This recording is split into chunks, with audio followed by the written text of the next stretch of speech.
Padre amado, esta mañana queremos decir un fuerte amén a esa canción.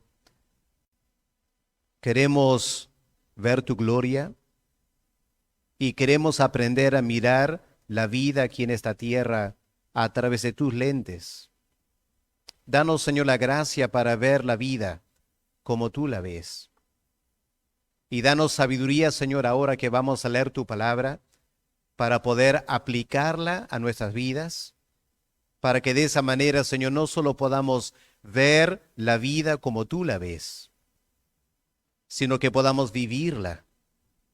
Y en esa manera, Padre, podamos honrarte como tus hijos aquí en la tierra y podamos dar testimonio a un mundo inconverso, pero que necesita ver en la iglesia un ejemplo de vida sana.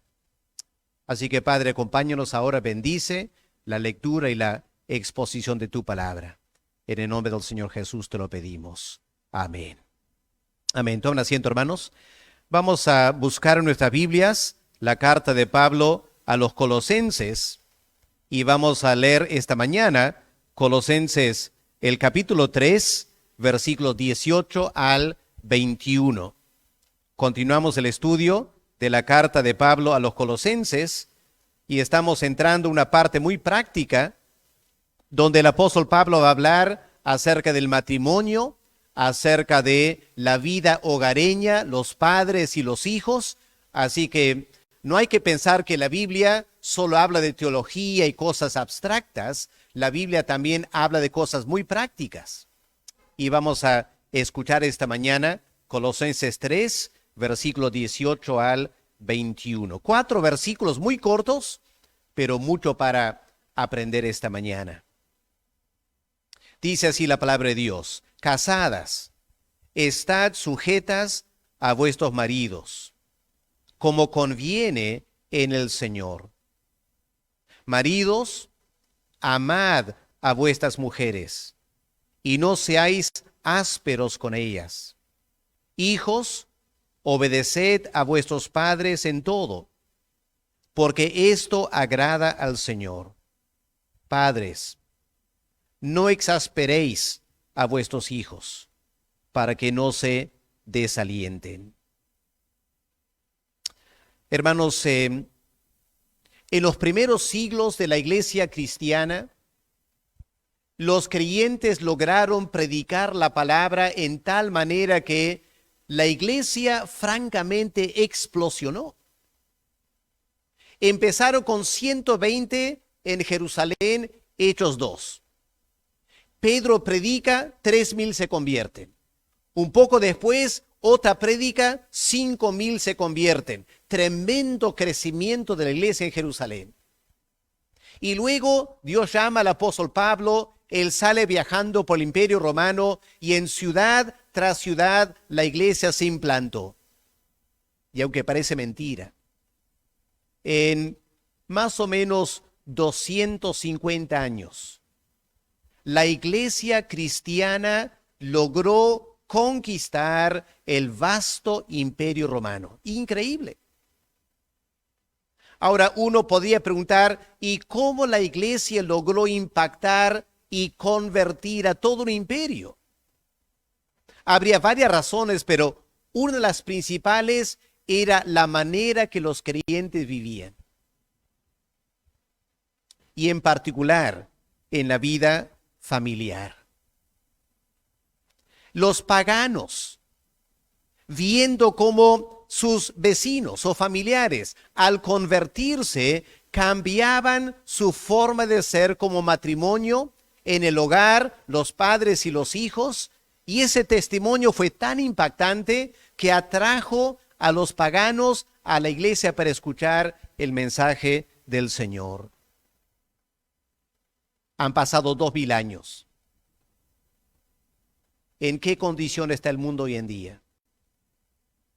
La triste realidad es que el mundo hoy en día está en forma acelerada, queriendo rechazar la Biblia, queriendo rechazar los patrones bíblicos para el matrimonio y la vida hogareña, y están cosechando ahora y van a cosechar más adelante un desastre social. El mundo urgentemente necesita que la iglesia enseñe y viva esta vida familiar, matrimonial que la Biblia nos presenta aquí.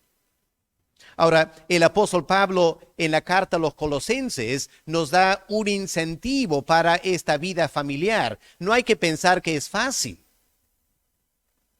Vivir como pareja cristiana no es tan fácil que digamos por nuestra propia carnalidad.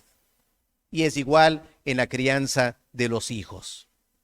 Así que lo que el apóstol Pablo dice en primer lugar es: ustedes como creyentes han experimentado un profundo cambio en su ser. Han tenido un nuevo nacimiento.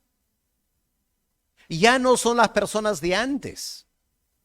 Así que refléjenlo en su vida matrimonial y en su vida hogareña.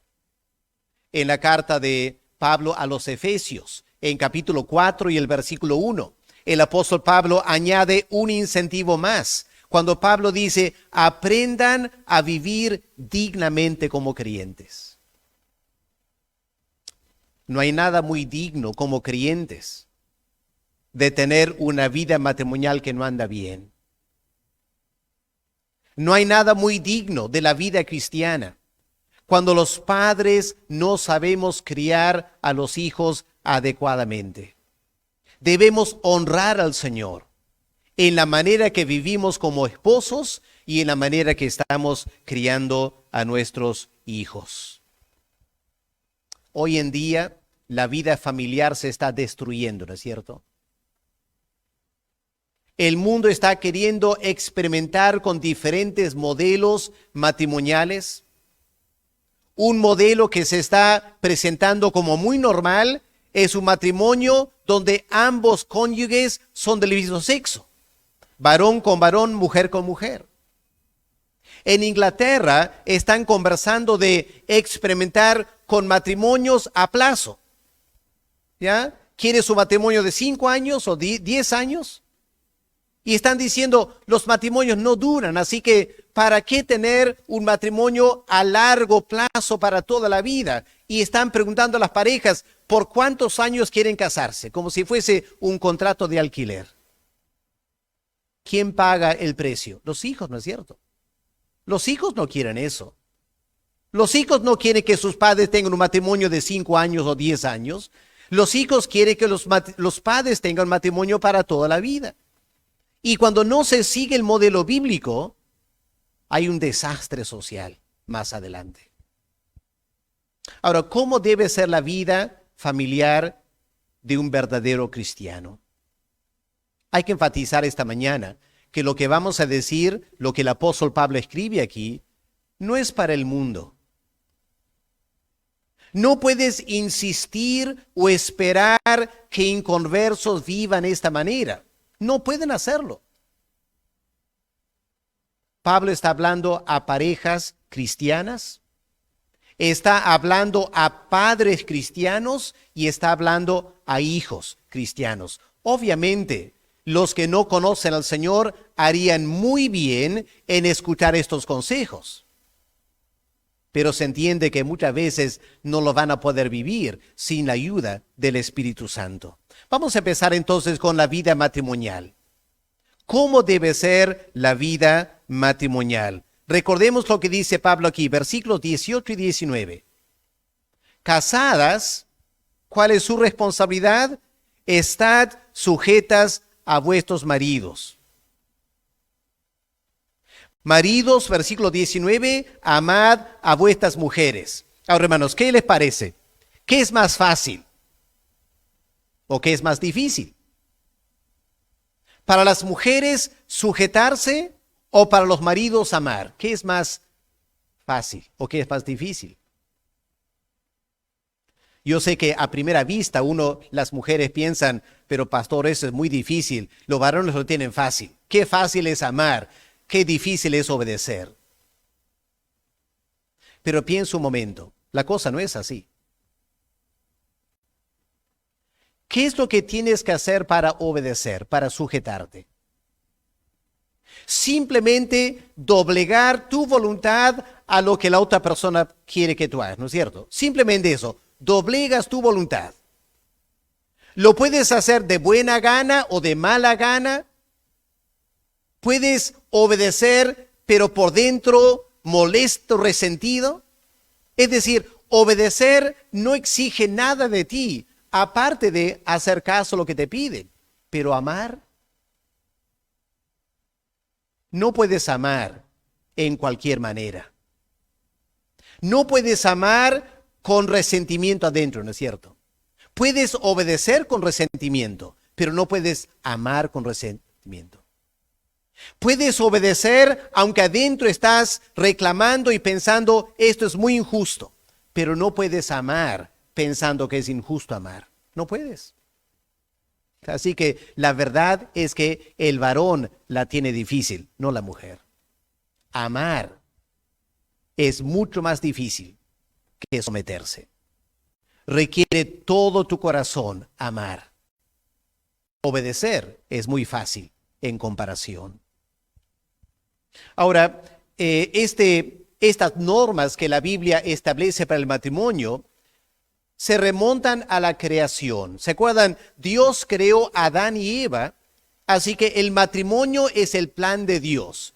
Dios nunca quiso que Adán viviera solo, y menos creó a Eva para vivir sola.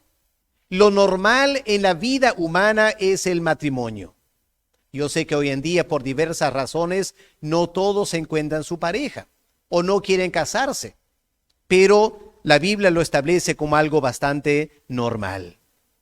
Ahora, el apóstol Pablo aquí, me imagino que Pablo hubiera querido dar bastante enseñanza acerca de la vida matrimonial, pero Pablo no tiene mucho espacio aquí, así que Pablo es bastante sucinto. Lo primero que notamos aquí es que en el matrimonio ambos tienen responsabilidades. ¿Ya? En el matrimonio ambos tienen responsabilidades. El marido tiene que hacer ciertas cosas y la esposa tiene que hacer ciertas cosas. No es que uno va a llevar toda la carga. Lamentablemente, a veces tergiversamos el matrimonio en esa manera. Hay mujeres, por ejemplo, que al casarse piensan, ahora tengo la vida fácil. Mi marido tiene que trabajar y trabajar y trabajar y tiene que mantenerme. No, eso no es correcto. Hay maridos que piensan algo parecido, ¿no es cierto? Ahora tengo mi esposa, ella tiene que atenderme, servirme y hacer todo lo que yo pido. Eso tampoco es cierto. En el matrimonio hay responsabilidades compartidas. Y lo que vamos a notar en un momento es que a los casados, seamos varón o mujer, Dios nos pide lo que es difícil. ¿Han notado eso? A la mujer le encanta amar, pero Pablo no dice, la mujer tienes que amar.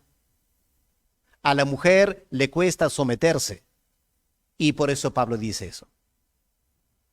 ¿Y al varón qué le cuesta? Al varón le cuesta amar.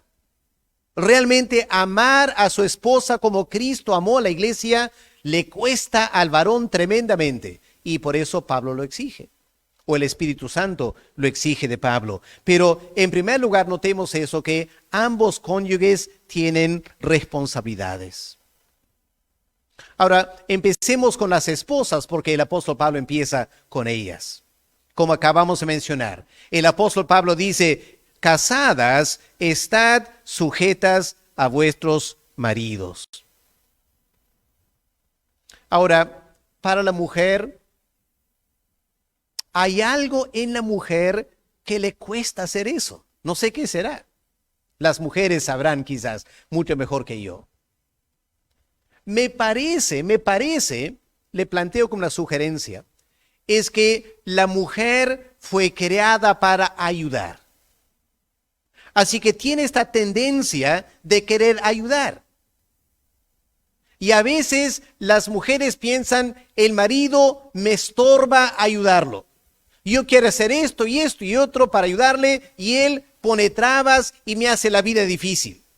Creo que por eso de repente a las mujeres le cuesta someterse, porque tienen por diseño divino este anhelo de hacer cosas, de apoyar. Pero Pablo dice, las mujeres deben aprender a someterse al esposo. Ahora, escuchemos bien. La mujer no se somete al esposo porque al casarse ha encontrado un amo. Una mujer no se casa para someterse a un amo. Eso no es la motivación bíblica. La motivación bíblica es la siguiente. La mujer se somete porque su corazón ha encontrado descanso en el amor del esposo. Repito, la mujer se somete no porque el hombre es su amo, sino porque su corazón ha encontrado descanso en el amor de ese varón. Las mujeres, por naturaleza, están anhelando encontrar un hombre a quien puedan amar. Y las mujeres anhelan encontrar un hombre que las ame a ella, ¿no es cierto? Y cuando una mujer tiene esa dicha de encontrar ese varón que da a su corazón descanso, ya no tiene que buscar más, encontró el amor de su vida. Ahora ella va a querer sujetarse a él, aunque a veces le cuesta. Pero este es el sometimiento que la Biblia está pidiendo. No el sometimiento a un amo, sino el sometimiento a un hombre que la ama de todo corazón. Y el apóstol Pablo añade una explicación en versículo 18. Las casadas deben hacerlo porque esto conviene en el Señor. Conviene, es apropiado. Es algo hermoso en el Señor. ¿Se acuerdan cómo el apóstol Pablo en la carta a los Efesios presenta el matrimonio como la relación entre Cristo y la iglesia? ¿Qué es lo que la iglesia debe hacer hacia Cristo? Obedecer a Cristo. La iglesia obedece a Cristo no porque Cristo es su amo, un déspota. La iglesia se somete a Cristo porque encuentra en Cristo aquel amor que le ha redimido, le ha salvado. Y lo que Pablo está diciendo aquí es, hermanas, ustedes piensen en la iglesia. Hagan las veces de la iglesia en su relación con Cristo. Así que, al igual que la iglesia se somete a Cristo en todo, las casadas deben someterse a Cristo porque eso conviene en el Señor. ¿Qué de los esposos? ¿Cuál es el deber de los esposos? Versículo 19. Maridos, amad a vuestras mujeres. Ahora, en primer lugar, noten, hermanos, el orden que debemos pensar aquí. Pensemos en Cristo y la iglesia. ¿Qué viene primero? Piensa, hermanos, ¿qué viene primero? ¿Viene primero la iglesia sometiéndose a Cristo? ¿O viene primero el amor de Cristo a la iglesia? ¿Qué viene primero?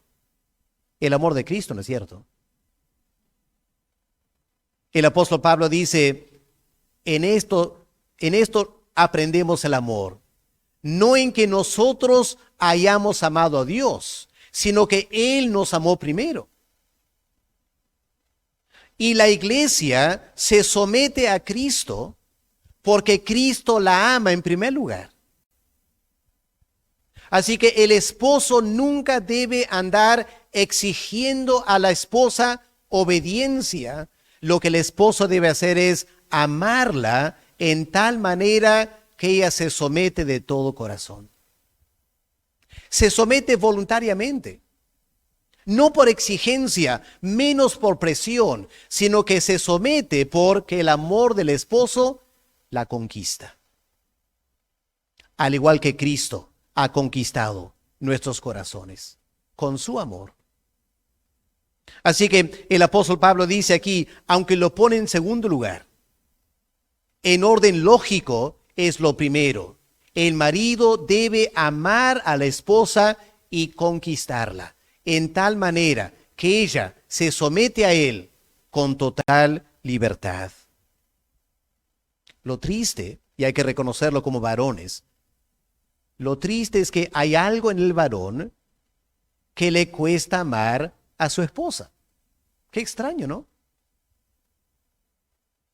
Les confieso, hermanos, antes de casarme, yo había leído esto en libros. Y como yo andaba tan romántico con Giovanna antes de casarnos, yo pensaba, no, eso no va a ser jamás, va a ser conmigo. Y al pasar los meses y los años, uno como varón se da cuenta. Hay esta tendencia natural que hasta va en contra de tus mejores instintos y anhelos. Hay algo en el varón que milita contra la perseverancia en el amor. Un factor es que Dios ha creado al varón para hacer cosas. El varón es práctico y el varón divide su vida en diferentes áreas. Antes de casarse, ese joven, ese galán, tiene un cuadradito en su vida, el matrimonio. Está trabajando a favor del matrimonio. Y él busca una señorita, la conquista su corazón, se casan y al casarse, aunque él no quiera, y trate de resistirlo, no puede evitar cómo ha sido creado. Cuando un varón se casa, hace un check en ese cuadrito en su vida. Me casé. ¿Cuál es el siguiente proyecto de vida? Es la verdad. Es lo que el varón piensa. ¿Cuál es el siguiente proyecto de vida? Y por eso, después de algunos meses de casado, el varón ya está pensando, ¿y ahora qué voy a hacer con el resto de mi vida? Porque hasta el momento, el matrimonio era el todo de su vida. Él pensaba que el matrimonio iba a satisfacerlo. Y no es cierto. El matrimonio nunca satisface al varón. A la mujer sí. A la mujer sí. Hogareña, con los hijos, se siente realizada. El varón no. Y por eso el varón, después de casarse, se dedica a su trabajo, a su capacitación, a muchos proyectos de la vida, y trabaja y trabaja y trabaja. ¿Y cuál es el problema? El amor va menguando. Ahora, la mujer sabia, que reconoce eso, va a cultivar el amor del varón, lo va a cuidar, porque reconoce esta tendencia. Y el marido sabio también va a entender, tengo esta característica varonil que milita contra el amor, voy a tener que trabajar a mi relación con mi esposa también. Y por eso Pablo dice aquí, al varón le exige lo que le cuesta. Maridos, amad a vuestras mujeres. Y miren lo que el apóstol Pablo añade ahí. Muy interesante lo que el apóstol Pablo añade en versículo 19. No seáis ásperas o ásperos con ellas. La palabra aquí en el idioma original, la Reina Valera traduce ásperos. La palabra en el original significa amargo. No sean amargos con ellas. O quizá no las provoquen a la amargura. Ahora, varones, todos sabemos que las mujeres son sensibles. Y es muy fácil amargar la vida de tu esposa por el maltrato, por la falta de consideración. No necesitas alzar la voz y gritar para amargar a tu mujer. Ellas captan rápidamente tus palabras y cualquier indirecta la van a captar rápidamente y les duele en el alma y genera amargura. Y Pablo dice, eso no es amor cristiano. Deben amar a sus mujeres y no ser ásperas, no provocar amargura en el corazón de la mujer. Obviamente lo que Pablo está diciendo aquí es muy desafiante, ¿no es cierto? y la mujer jamás podrá someterse al esposo, y el esposo jamás podrá amar a la esposa sin la ayuda de Dios. Es imposible. Por eso, digamos, Dios no espera que el inconverso lo pueda hacer. Por eso los matrimonios de inconversos mayormente son un desastre. Aunque por la gracia común de Dios hay buenos matrimonios de inconversos. Pero la iglesia está aquí en la tierra para dar un modelo. Y aparte de eso, nos conviene, hermanos. Nos conviene cumplir con lo que Dios dice aquí, porque es para nuestra felicidad. No hay nada más triste que vivir en un hogar que no camina bien. No nos conviene. Así que pongamos de nuestra parte para tener un mejor hogar, una vida matrimonial más feliz. Dios es honrado, yo me siento bendecido. Los hijos están alegres, todos ganan. Solo requiere esfuerzo de nuestra parte y Dios está aquí para ayudarnos. Pasemos ahora a la vida familiar, versículo 20 y 21. ¿Qué dice el apóstol Pablo acerca de la vida familiar? Y hermanos queridos, en el siglo XXI es muy importante escuchar la palabra de Dios. Porque hermanos, hoy en día, la vida familiar no solo está siendo cuestionada por el mundo secular.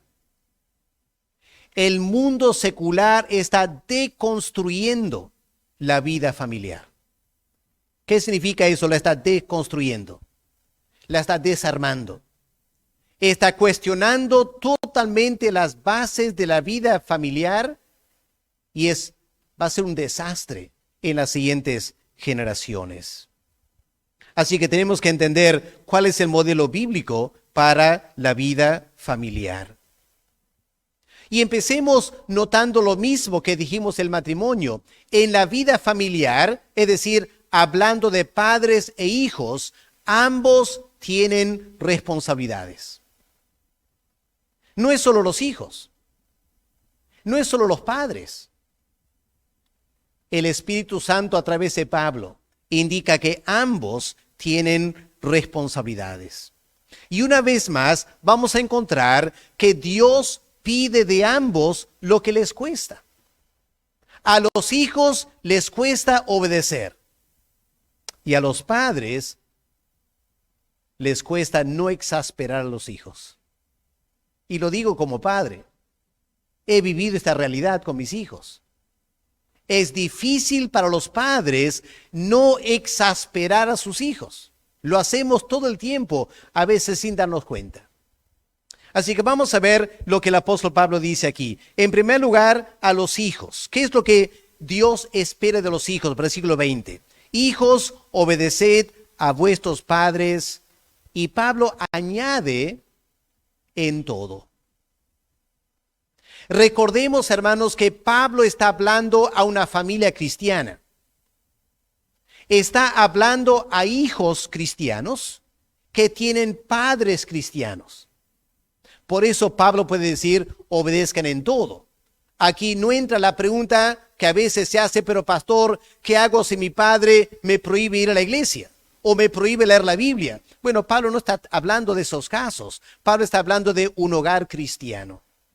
Y por eso Pablo dice, los hijos deben obedecer a sus padres en todo. Ahora, yo les confieso que a lo largo de los años me ha fascinado ver cómo mis hijos me obedecen. Claro, cuando los hijos son pequeños, tú tienes autoridad verbal, física, para ordenar a tu hijito de 3 o 4 años obedecerte. Pero cuando el hijo llega a tener 16, 18 años, Jonathan ya me pasó, ¿no es cierto?, en estatura. No es muy difícil para él pasarme en estatura. Y yo me acuerdo una vez, cuando Jonathan tenía como 17 años, ya era más alto que yo. Y un día le ordené hacer algo que él no quería hacer.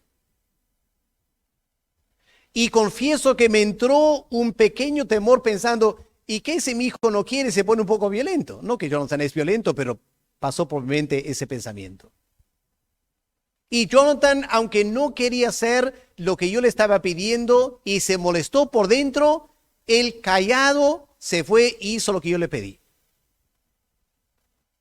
Y una semana después hablamos. Y yo le hice recordar ese evento y le dije, Jonathan, ¿qué te motivó a obedecerme? Porque tú fácilmente podías haber reaccionado de otra manera. Y él me miró como, qué pregunta más extraña. Y me dijo, pero, ¿eres mi papá? Y cómo Dios ha colocado en el ser humano, en los hijos, este concepto natural. Aunque no quieras hacerlo, entiendes, es natural obedecer a los padres. ¿Por qué? Bueno, en primer lugar, porque los padres te dieron la vida. El hijo no tendría vida si no fuera por los padres. Así que es natural obedecer. Los padres suplen las necesidades de los hijos. Otra razón por la que los hijos deben obedecer. Y en tercer lugar, los padres saben más de la vida que los hijos. Los padres han vivido, han sido niños, han sido jóvenes. Los padres tienen bastante experiencia y los hijos perciben eso y obedecen porque perciben esa sabiduría. Pero miren lo que el apóstol Pablo dice aquí en versículo 20. Hijos, obedeced a vuestros padres en todo, porque esto agrada al Señor. A veces no le agrada al hijo obedecer, ¿no es cierto? Hay que ser honestos. A veces a los hijos no les agrada para nada tener que obedecer. Pero si eres un hijo cristiano, puedes animarte con este pensamiento. Aunque no me agrada a mí obedecer a mis padres, al Señor le va a agradar que lo haga. Así que lo voy a hacer como cristiano para agradar al Señor. Y es una buena motivación para hijos cristianos. Obedecer a los padres en todo, aunque no le guste hacerlo, pero hacerlo para Dios, porque esto agrada al Señor. ¿Qué de los padres? Los padres, dice Pablo, no deben exasperar a sus hijos. Aquí la palabra significa provocar. No provoquen a sus hijos, como dice en otra versión, no provoquen a ira a sus hijos. La verdad es que es muy fácil provocar a los hijos. ¿En qué maneras, como padres, provocamos a los hijos? En primer lugar, cuando somos injustos con ellos.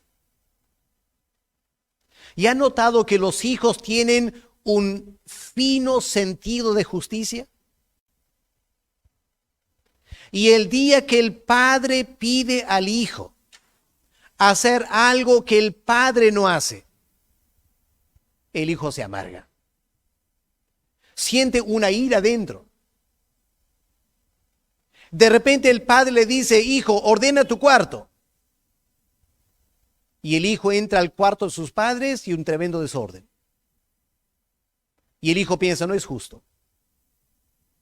Porque soy hijo, me mandan ordenar mi cuarto. Pero el cuarto de mis padres es un desastre. Esa injusticia provoca ira a los hijos. Los exasperan. Sienten que es un abuso de autoridad. Y lo es. Lo es. Pedir a tu hijo algo que tú no haces. Por ejemplo, exigir que el hijo tiene que llegar al colegio a tiempo. Y el hijo puede ver que tú como padre muchas veces no llegas a tiempo a algún compromiso. Eso exaspera al hijo. ¿Con qué autoridad mi padre, mi madre exigen puntualidad y ellos no son así? Injusticia. Eso provoca ira. Y Pablo dice, no hagan eso. No exasperen a sus hijos. Otra cosa que frustra a los hijos es cuando padres tienen favoritos. Y es muy fácil tener favorito, ¿no es cierto? Por lo general, muy fácil en un hogar que uno de los hijos le cae un poco mejor a papá o a mamá. Y a veces lo famoso, ¿no es cierto? El padre le cae bien las hijas y a la madre le cae bien al hijo. Y las hermanas se dan cuenta que la madre favorece al hijo. Y los hijos se dan cuenta que el padre favorece a las hijas. Eso exaspera a los hijos. No hay que hacerlo. Hay que resistir esa tendencia natural. Es natural tener cierta afinidad con algún hijo, pero no es lo correcto. Y no hay que exteriorizarlo. Hay que controlarse para no provocar ira. O a veces otra cosa que exaspera a los hijos es cuando el padre no tiene dominio propio, el padre o la madre. Y cuando los hijos pueden ver que papá y mamá están molestos por algo, algo no anda bien en el negocio, lo que sea, y de repente empiezan a gritar y exigir cosas que normalmente no exigen, pero me están pidiendo como hijo cosas porque está molesto por el negocio. Eso exaspera a los hijos. Me acuerdo una vez en Tarma. Yo antes de casarme tenía mis alimentos en un restaurante en Tarma de una pareja cristiana.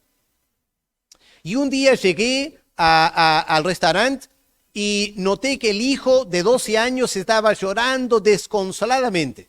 Y la mamá estaba una cara seria. Uy, aquí algo pasó. ¿Qué pasó aquí? Y estaba ahí como el ambiente era tenso. Ya no era para conversar mucho, así que yo agarré mi cuchara, empecé a tomar mi sopita sin decir nada, a ver qué va a pasar aquí. Y en eso, para mí, horror. Vi en la esquina la escoba partida en dos, el mango partido en dos. Uy, ¿aquí qué pasó? Ya para la mitad del almuerzo la hermana se acercó y empezamos a conversar. Dije, hermana, ¿qué pasó?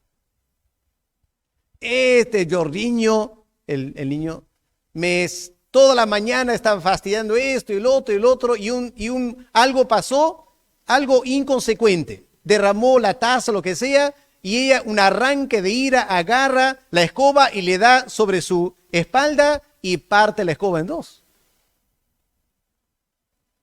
No era apropiado. Una falta de control de la mamá. Estaba cansada, agobiada, el trabajo, los clientes le estaban colmando la paciencia y un momento, un arranque de ira y le golpea al hijo. Eso exaspera al hijo.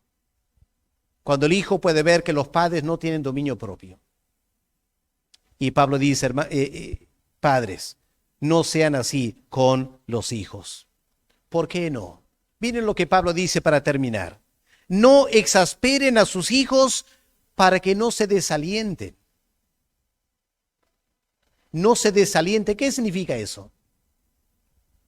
El original significa, literalmente significa, para que no pierdan el alma. Para que no pierdan el alma. Es decir, para que no se vuelvan apáticos. A veces uno conoce familias donde los hijos o un hijo en particular está totalmente apagado. No dice nada.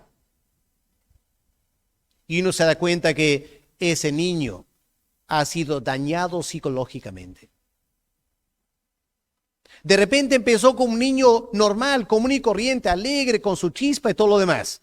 Pero poco a poco, tanta exasperación de los padres le fue apagando su carácter y al final termina retraído, callado, silencioso, porque padres lo han exasperado. Y Pablo dice, no hagan eso. No maten el carácter de su hijo. No apaguen su personalidad con una mala forma de ser padre. El mundo está viendo matrimonios cristianos y el mundo necesita ver en nosotros un buen modelo. Yo sé, hermanos, que esto no es fácil, pero Dios quiere que tomemos este desafío. Y aunque el mundo nos rechace y el mundo se burle de nuestra ética cristiana, Permítame terminar diciendo lo siguiente. El mundo necesita de la iglesia. El mundo necesita urgentemente de la iglesia. Que la iglesia modele buenos matrimonios cristianos. Que la iglesia modele buenos hogares cristianos. El mundo lo va a tener cada vez menos. Y debemos ser la sal y la luz de este mundo, que en su rechazo de Dios termina destruyendo su vida familiar. Vamos a orar para terminar y pedir al Señor que Él pueda hablarnos y aplicar a nuestras vidas lo que necesitamos aprender y aplicar para el bien de nuestra vida familiar. Padre amado, muchas gracias por traernos esta mañana para escuchar tu palabra. Señor, este lugar es amable. Cuán amables son tus moradas. Porque aquí, Padre, escuchamos tu voz, hablándonos. Cosas importantes que necesitamos aprender para nuestra vida diaria. Padre, el matrimonio no es fácil. La crianza de los hijos tampoco es fácil. Pero tu Espíritu Santo nos ha sido dado para ayudarnos. Cuando la carne ya no da más, podemos depender de tu Espíritu, obrando en nosotros, para ayudarnos. Padre, pedimos que en cualquier área de necesidad personal que tengamos esta mañana, ayúdanos a escuchar tu voz y depender de ti. En el nombre del Señor Jesús te lo pedimos. Amén. Amén.